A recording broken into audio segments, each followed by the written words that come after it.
Good morning, everyone. Nice to be here in the Zendo again. It's been a while, so have a nice glow this morning.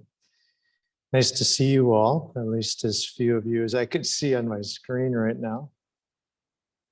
This morning I'm going to give a talk that I've swiped from William Shakespeare, and it's the title is Much Ado About Nothing. And I wanted to start my talk talking about an experience I had. It was a conversation I had years ago with a student here at Dharma Field who had come to me, and he had been struggling with this practice and was really concerned about a difficulty that he was having, and was concerned that it might bother others in the meditation hall. And, and it was a very much a problem for this person. And I tried to assure him that what he was describing really wouldn't cause problems for others. Instead, what it was he was describing would just be an inflection of the other's practice.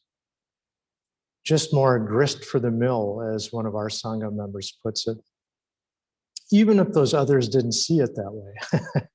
So I think about what somebody told me once, it was before I came here, but apparently during sessions, there was a doan who would leave the blinds lowered in such a way that when the windows were opened, the blinds would kind of get caught in the wind a little bit, and they would clack up against the windowsill.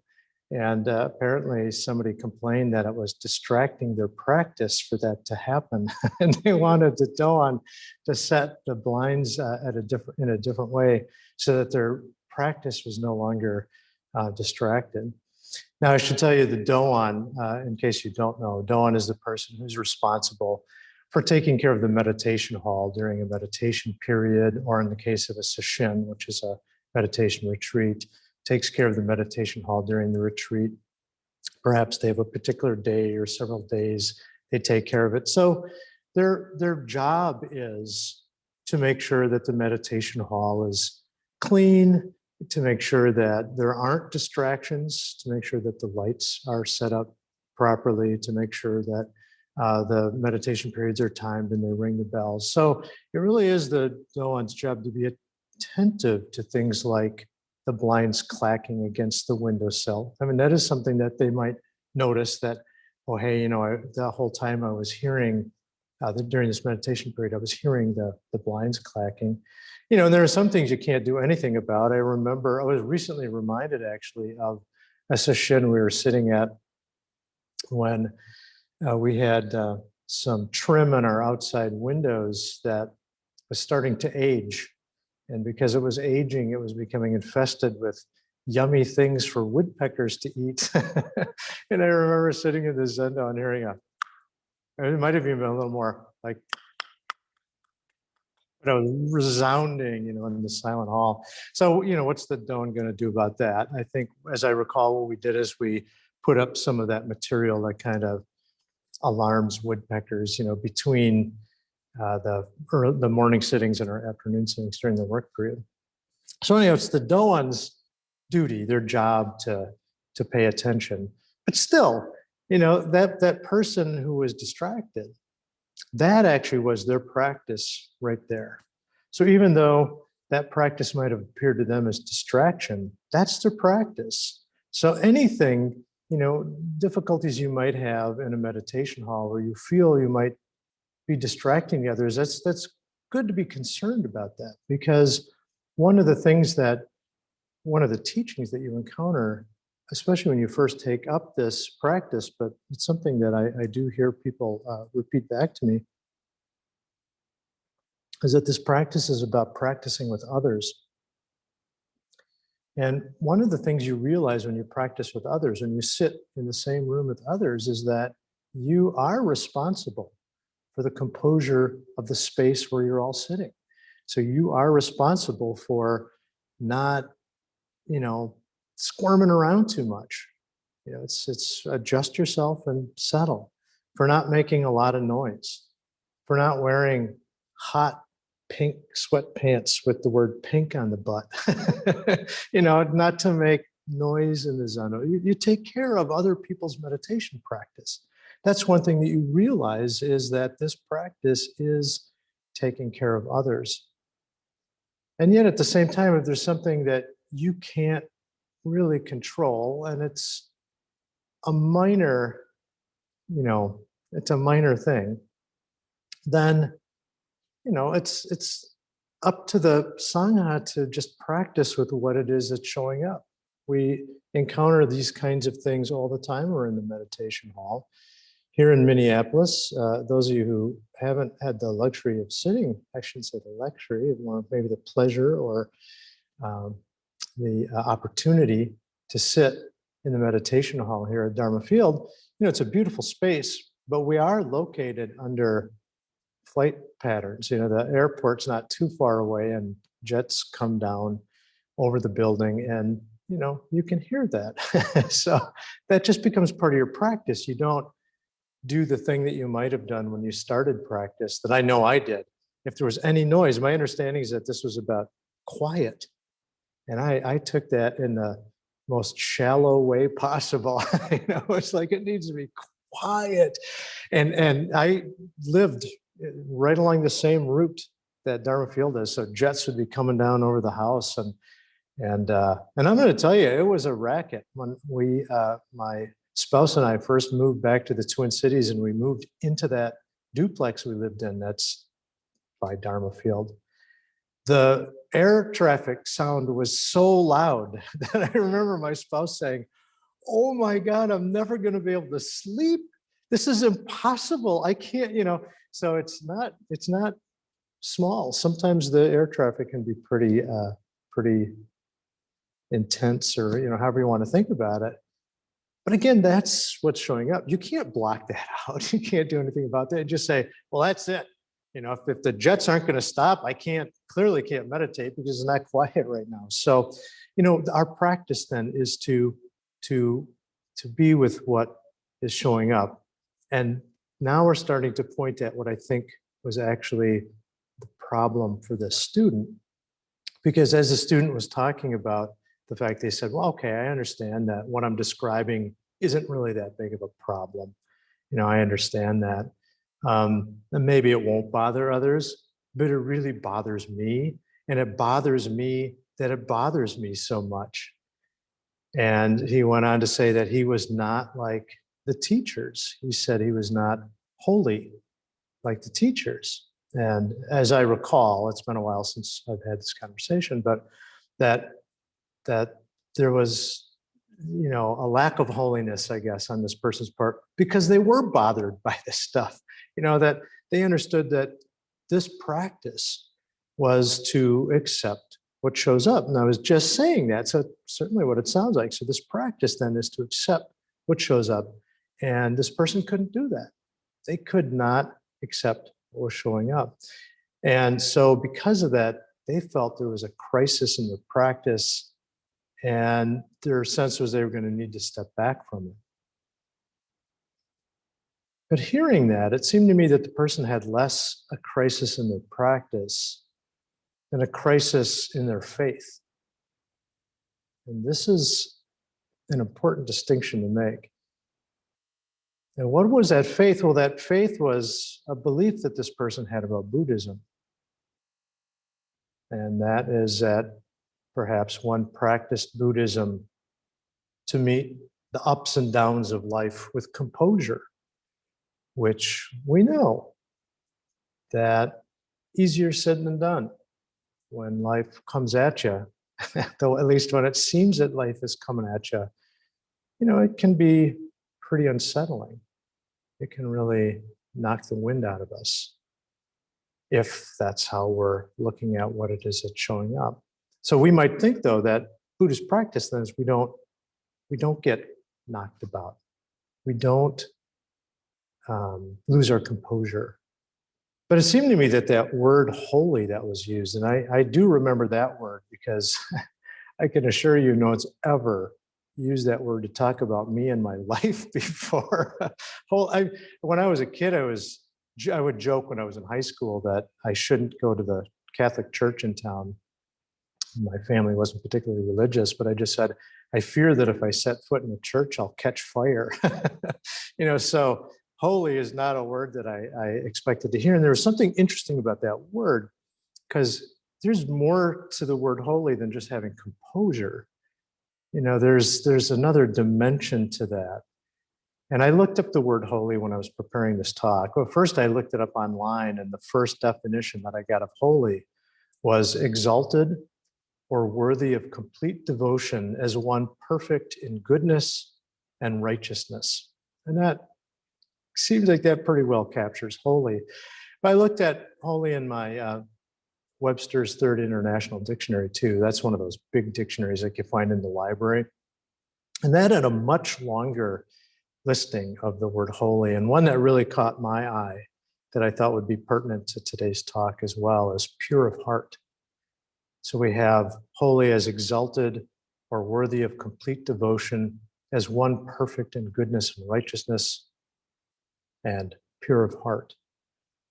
And I want to start out looking at the definition of holy as goodness and righteousness, and just trying to think about, when we think of this composure and what this has to do with goodness. Of course, it may not have anything to do with composure at all, but I can see a connection between the two that's linked at practice, that is linked specifically at what this student was struggling with.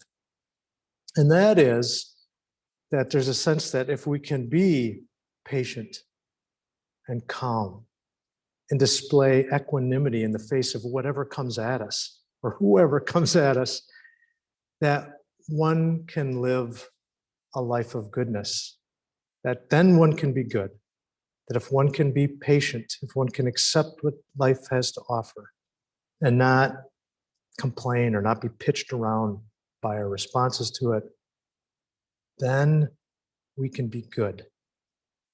Before that, we can't be good because we're too busy being caught up in ourselves. And I think we all have a sense that just being self-centered is hardly good. I mean, we could just think of people we know who are self-centered. It's easier for us to see other people, but maybe we can even imagine ourselves in that way and see ourselves as being self-centered and know that there's something untoward about it, something perhaps even at its worst somewhat abject. I've been watching recently episodes of Curb Your Enthusiasm, which I haven't seen in years. And the main character of that show, if you've ever seen it, it's a show that was created by Larry David, who is a co-creator of Seinfeld. And I would say he was actually the main voice of Seinfeld. But this is his show that's on HBO. And Larry is just very self-centered. Well, I say sometimes he does good, but whenever he's doing good, he's always got an angle. It usually has to do about Larry in some way or another. And so the results of that are actually often quite funny. But we know that humor and pain, they kind of tread the same line, and it's often very thin difference between the two. So if we can be patient and calm with the world and be accepting of it, rather than be so self-centered, then one can be good. And what is that goodness that we're talking about? Well, we probably have all kinds of ideas about how a Buddhist is good. I know I hear them from people who don't practice Buddhism more than people who practice, when they tell me what a Buddhist does and what a Buddhist doesn't do. And I'm always a little surprised by what it is they think I do and don't do. But one of the things we can think of just in terms of what that goodness might mean in terms of Buddhist practice is just to think about the Bodhisattva Vows. So we have the 4 Bodhisattva Vows. The first one is to save all sentient beings. And then there's to be released from all desires, to learn the teachings, and to live the Buddha way. And those sound pretty lofty. And we might look at ourselves and we might say, well, you know what I do? I don't save all sentient beings. I save a list of shows that I want to watch on Netflix. And I'm not released from all desires. Instead, I buy big discount-sized bags of Reese's Pieces that I can snack on. And maybe I don't learn the teachings, but I'm finally learning how to reset the clock in my car. And that one was a tough one, by the way, for my new car because the owner's manual was missing. So I actually had to research to figure out how to do that. That involved getting some kind of secret code so I actually could set my clock in my car again. And maybe instead of living the Buddha way, we live the Lebowski way, complete perhaps with white Russians and even trips to the grocery store in our bathrobe. I don't know, but we look at these vows and we look at our own lives and we see that there seems to be some kind of discrepancy. And you will hear people say how difficult these vows would be to uphold, to maintain.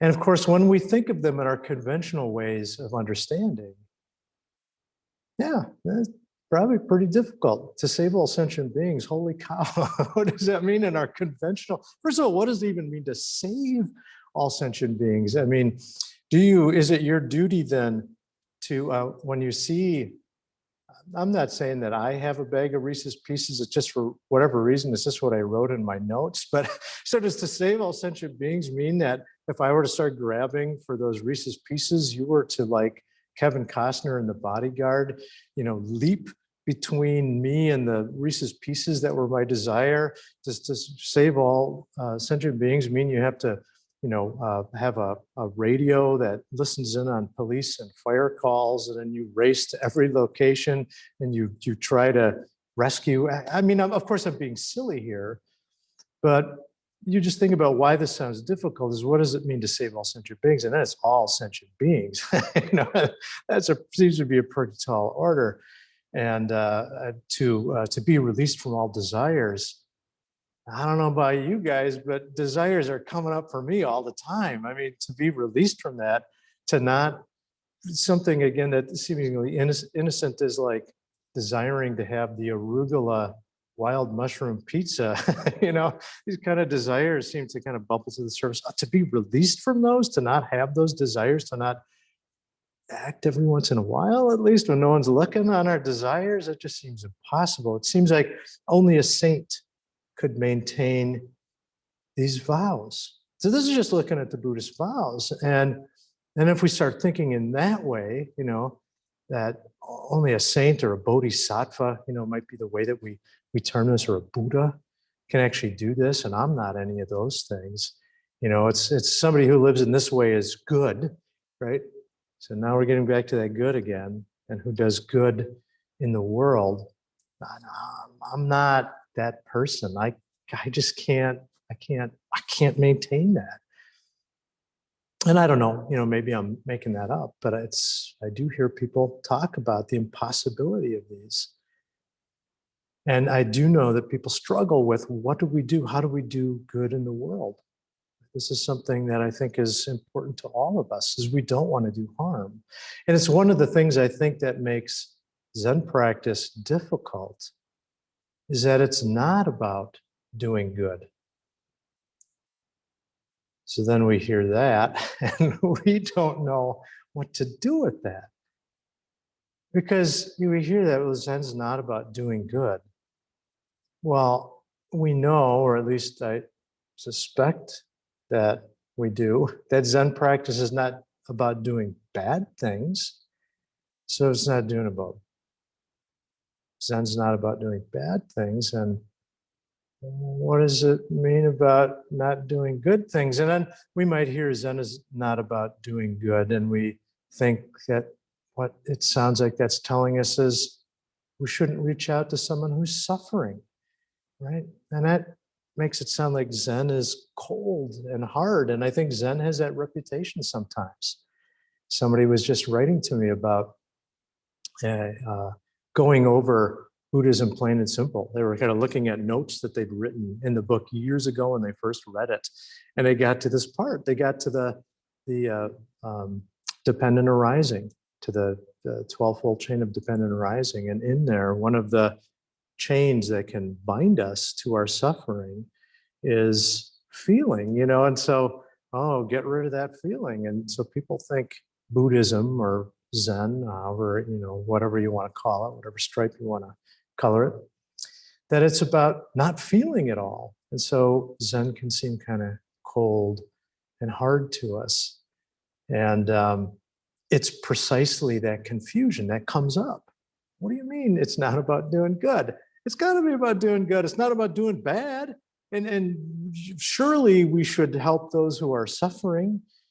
So what is it that, we get confused? And it's precisely that confusion, I think, that makes Zen practice difficult.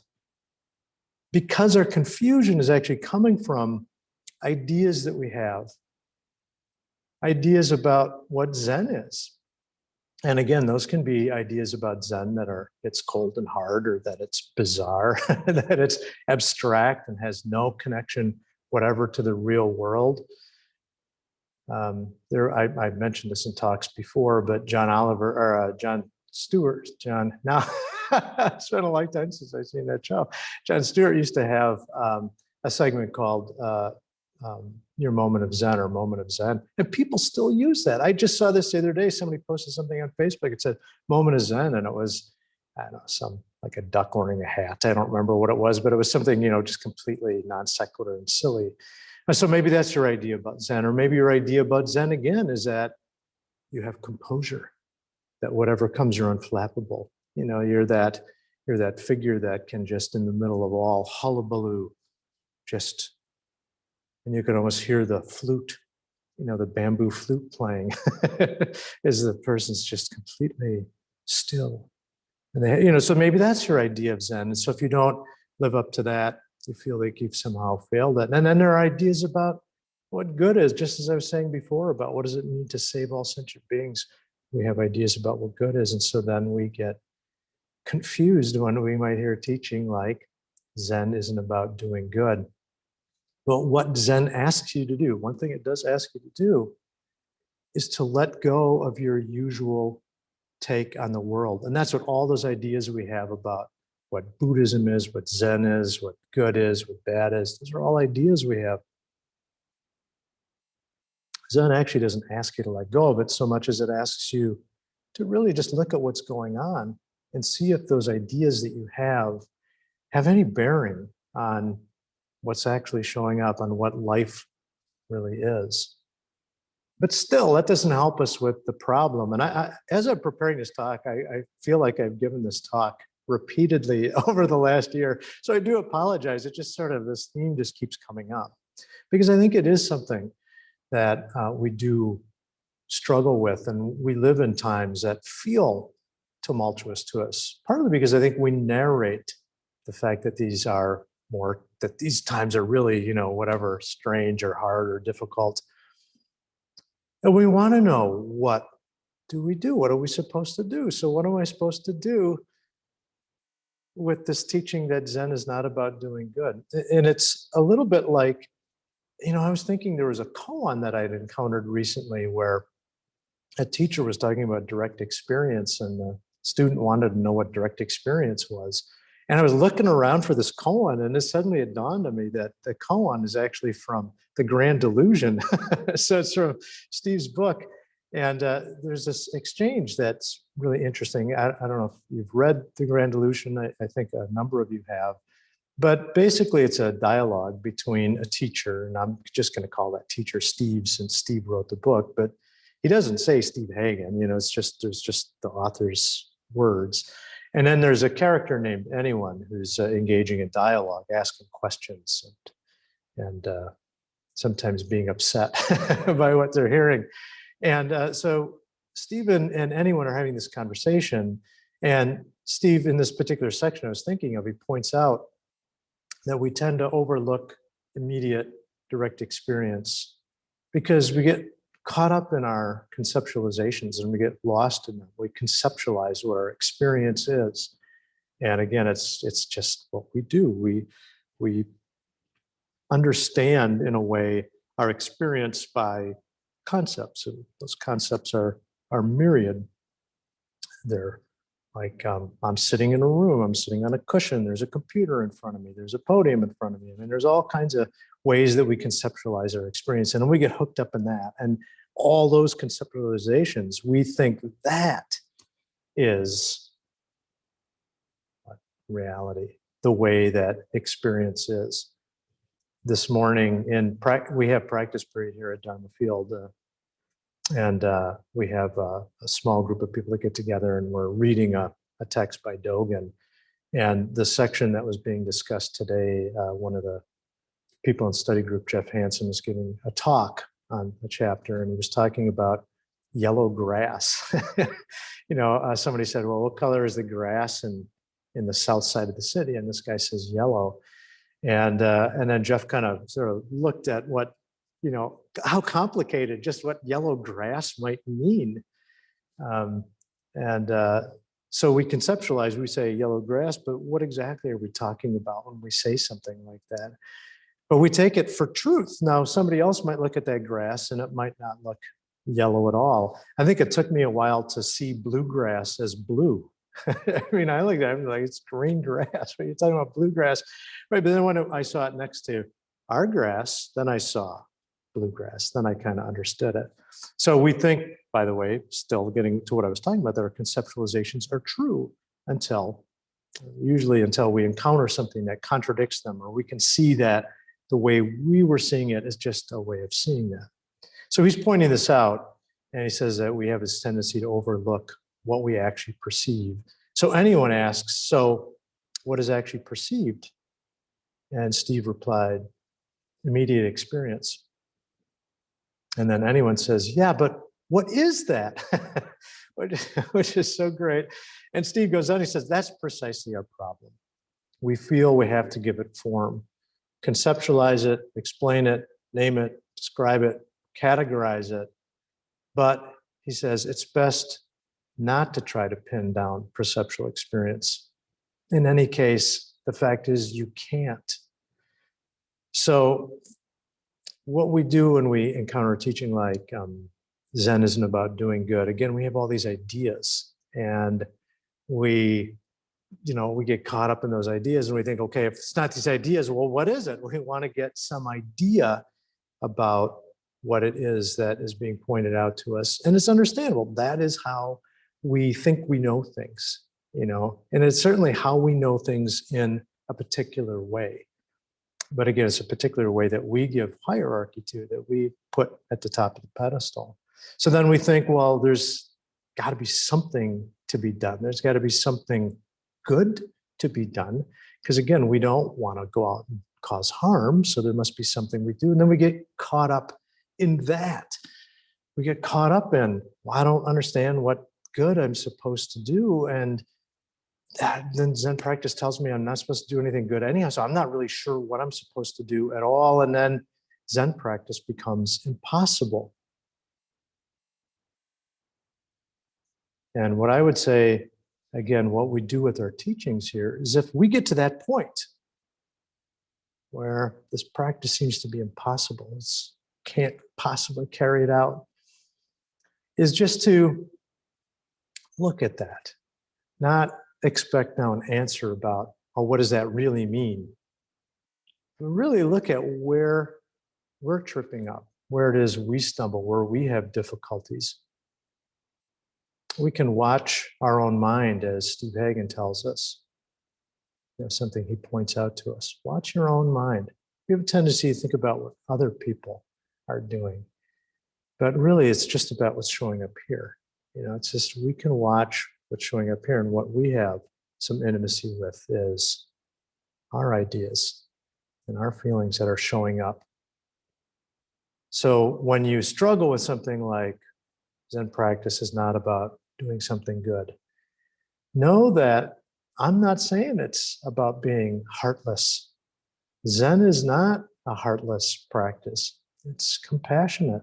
It's about living everyday life. And it's about living everyday life out of wisdom.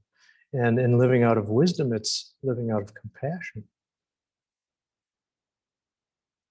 But rather than go on about, again, what this practice is, I just encourage you just to stop and look and see what it is that's actually taking place there. You don't even have to put any words to it. You don't have to start answering it in words, which we'll do. We'll want to do it. Okay, so let's see. What I'm doing here is I'm thinking that Zen is like this, or that good is like this, or not doing something good means that. Just look and see that you're struggling with that. You're struggling with right now conceptions or ideas that you have. And that is not a bad thing. It's just that is what's showing up right now. And what we do for sure in this practice is we realize what's showing up. We realize it. We may not do it with composure. And then we can see that that's what's going on, that we're upset. And perhaps we're making ourselves even more upset by telling ourselves we shouldn't be upset that we're upset. Because once you start these kind of cycles, then you have some difficulties. So that takes care of the good and the righteous part of holy. Then there's that pure of heart. And here's the thing about good and righteousness that's difficult. So when we think of those terms, when we think in terms of good and righteousness, again, we think about ourselves, and we might think of ourselves as being good and doing good. I can't really speak for you, but I think a lot of us put ourselves in the category of there are those who are good, and then there are the rest of us. The good, that's Gandhi, that's Mother Teresa, that's, Martin Luther King, and then there's the rest of us. There's me, gobbling up seasons of Big Mouth on Netflix and, whatever it is that we're doing that separates us from the good. And you can see what's going on there. We start to create this separation between ourselves and the world. We don't see ourselves as good. We don't see ourselves, that's just the beginning. We don't see ourselves as the same as other people as well. We just start to separate out what it is that's showing up. And this is very important. When we separate ourselves from what's good, I'd say one of the things that allows us to do is when we hear a teaching like Norm Randolph offers, where he points out to us that you are Buddha. And you'll hear Norm point this out. You are Buddha. You could think of it as Buddha is you. And we hear that and we go, nope, not me. I am not Buddha. And we may think of it in terms of, I'm not enlightened yet. How is this ever going to happen that I'm enlightened? And yet, you are Buddha. You are Buddha is you are enlightened. You are already enlightened. You don't have to get hung up about it. No, not me. I'm not enlightened. And again, we can go through the list of things that prove that we're not enlightened. But you are Buddha.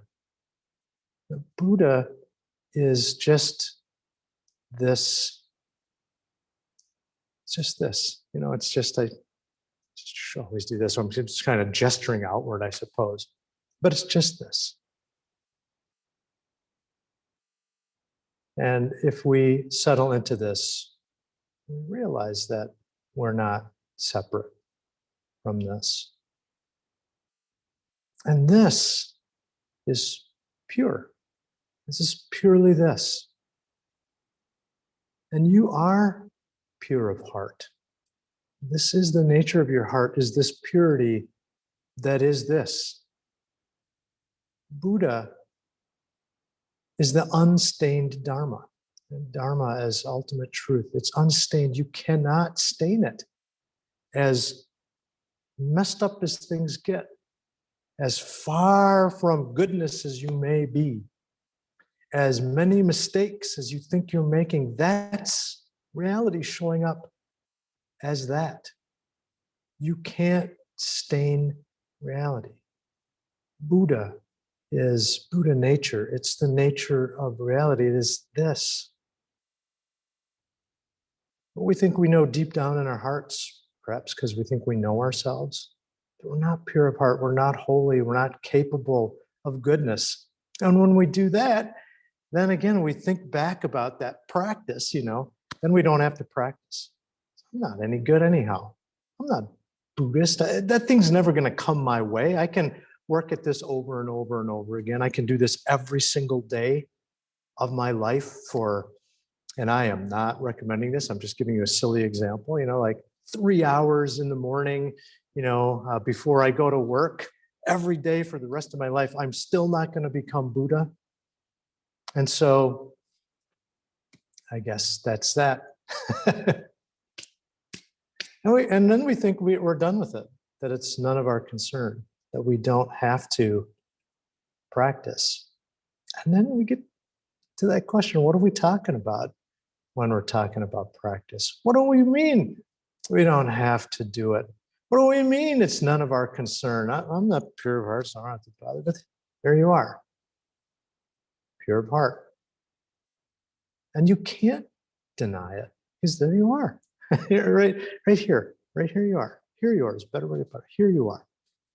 You can't deny it as much as you might like to, as much as you just want to maybe take a vacation from all of this hard work. I mean, it might seem easier for us not to be good, to indulge whatever it is that you think you still want to indulge in.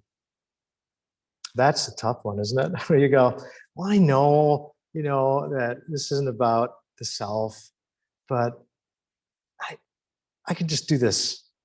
I used to smoke, so I know this little, when I was quitting smoking, this narrative, as I say, it was like, I know I'm quitting smoking, but I think I can fit 2 cigarettes into my morning break today if I do it right at the beginning. And then I take some time off and I read my book. And then right before I go back to work and get another cigarette in, it's not a big, just 1 extra cigarette. So whatever it is that we have that we can indulge, we give ourselves, it doesn't matter. It's just that one more thing. I'll practice tomorrow, or I'll practice in the next minute. And you just put off what's inevitable. What is it that's inevitable? Well, it's this. It's just being this. It's being responsible for this. Because you think about what I was just saying, where you go, I don't really have to, I can just kind of indulge myself. I don't have to, whatever, be mindful right now. I want to have some fun. I don't want to work at it. But inevitably, you're going to come back to the fact that you are Buddha. You are going to come back to the fact that you are pure of heart, as much as you want to struggle with it. And that you are this, and that you can't deny responsibility for this, for realizing this. As much as you want to say, well, not today, not this moment.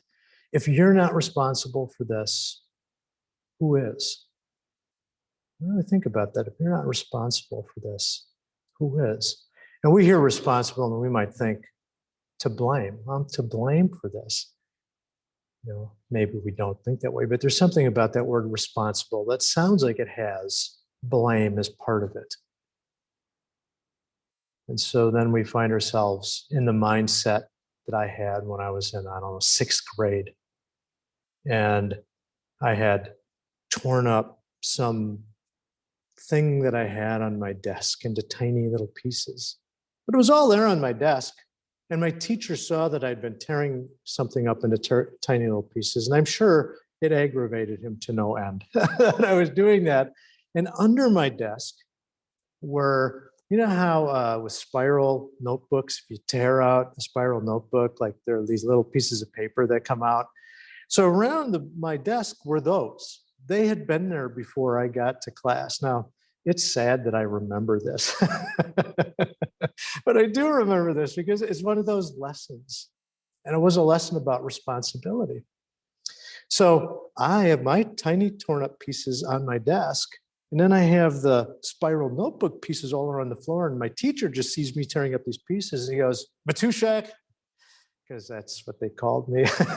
I will say, Steve would have been a hazardous thing to have called out in a classroom in my generation, because there would have been like 5 of us in the class. So just to call out Steve wouldn't have worked anyhow. So it was Matuszak, clean that up.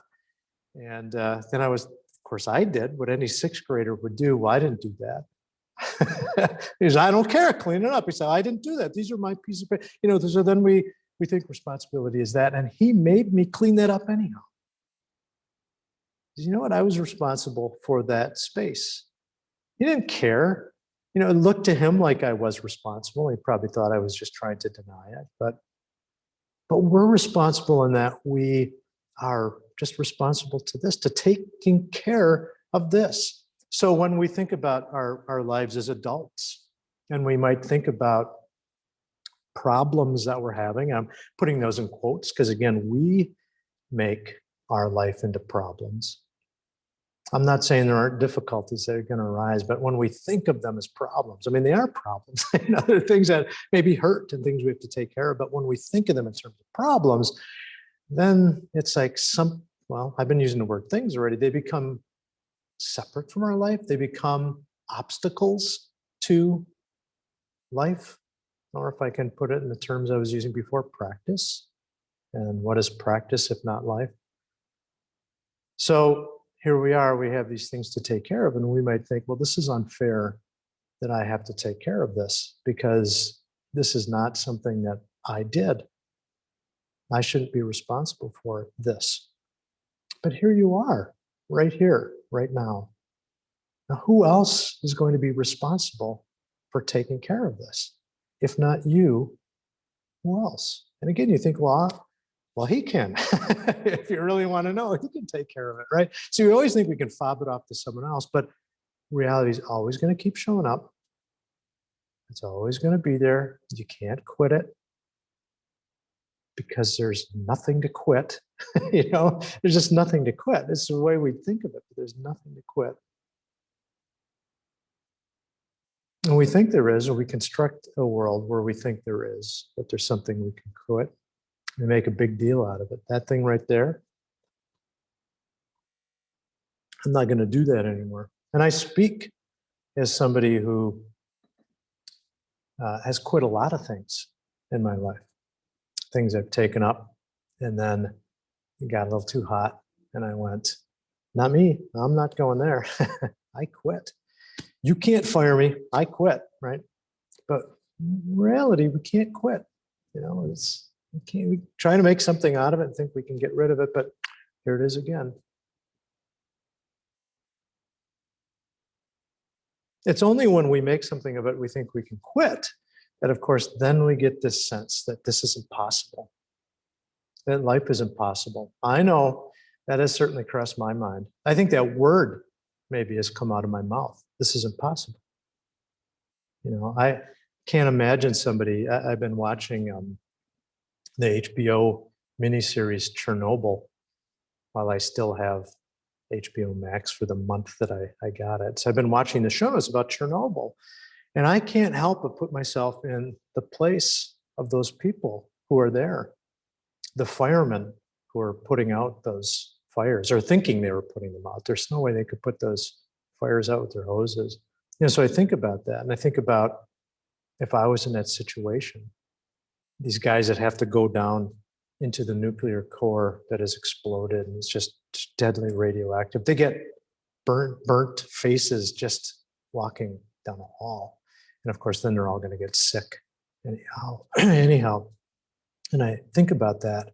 And I think if I was in that situation, I know that I would think, this is impossible. This can't be happening. And I think we do that much less grand of a scale, but just in our daily lives. Our daily annoyances, this is impossible. Our daily things that we set, goals we might set for ourselves that we can't do, this is impossible. But what are we talking about? How can this be impossible? It's right here. It's not impossible. It's right here. Very, very possible. And this we can see. I know this. This we can see. And we can know this. That seeing and that knowing are the same. We can just, yeah, right. How can this be impossible? And in realizing that, we can be this. We can be responsible for this and for taking care of this, to realize this. All right, well, that's my talk. Those are at least the words that I have scripted here. So if people have questions or comments you'd like to share, I'd be happy to hear them. Yeah, Mike, go ahead. Go ahead and unmute yourself. Okay. Thank you, Steve. Thank you for your talk. Yeah, I was a little confused earlier on. At first you said your practices seems to be that your practice is whatever's showing up. But then when you were talking about the definition of holiness, you were talking about how if we can meet things with composure, then we can really do good. And I thought, well, if your practice is whatever's showing up, and if at a given moment, I'm not meeting things with composure. Do you see what I mean? Do I just accept that, or do I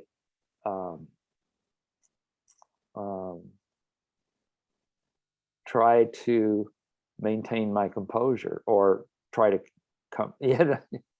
Yeah. See, and Mike, so this is the thing I was really trying to invite us to do, and that I think our practice is just when you see what your question is, you can already see where the confusion stems from. Which is just, so should I be doing this, or should if there's a should in there, Yeah, there we go. Now we have an idea about how this should be. okay. And so we just observed that right now is what's showing up. And believe me, those shoulds are not, you can go, okay, I'm shoulding, but what's going to happen there? Just be aware, because that, when you start what am I trying to think? Like, compartmentalize isn't the right word, but when you start making something out of, say, I should be there, what does being there or composure mean, or all of that stuff that we're talking about. As soon as you have a should in there, you have an idea about the way things are supposed to be as opposed to the way that things are. And if you have an idea about what that means to accept, and I'm really throwing air quotes around that because acceptance has this dimension to it that's just like putting up with something, But if you understand this practice is accepting things as they are, and we know that there are teachings that point that out, but we make an idea about that. Okay, so accepting things as they are means that I need to, that accepting things as they are means that I need to, I don't know. I don't know what that means. If we have ideas about it, then we're at that space that I was talking about earlier in my talk. Does that help, Mike? Do you know what I mean? So just when you're starting to ask your question, I think you can hear in there that there's conceptualization. That's right. So so this practice isn't about forming an idea. Right. We do that. We don't need a practice to do that. Right. We form ideas all the time. It's really to see, in a way, it's to get us into the habit of just seeing what's taking place here. And in doing that, we can see what we do with those ideas. And usually what we do with those ideas is we believe them. That's the big one. We believe them. And then when we believe them, we act out of them, right? Our actions come from those ideas. So yeah, and the difficulty is when you have a teaching like I offered today, it's all full of words. It has a lot of ideas in it, so we get kind of caught up in that. It's easy to do. So just notice that. Shinryu Suzuki said, when my teaching is done, your listening is done. So don't hang on to the words.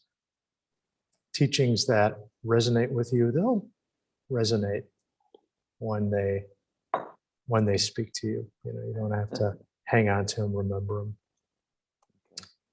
So thank you for your question. That's exactly what I think we do have this tendency to say, well, okay, so what is it that you didn't say supposed to, but it's always almost in there. Should I or should I not?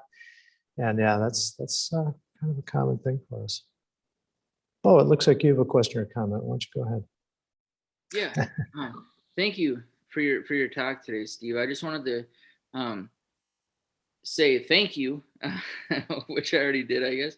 But it's such a great reminder, and I really enjoyed your talk today. And it's a great reminder of the ideas that can be developed, with what Zen is, what Buddhism is, or what I should be like, or what I should not be like, and I know that I've certainly been fallen into those traps and still do often, about what the ideal, way of acting in this world is.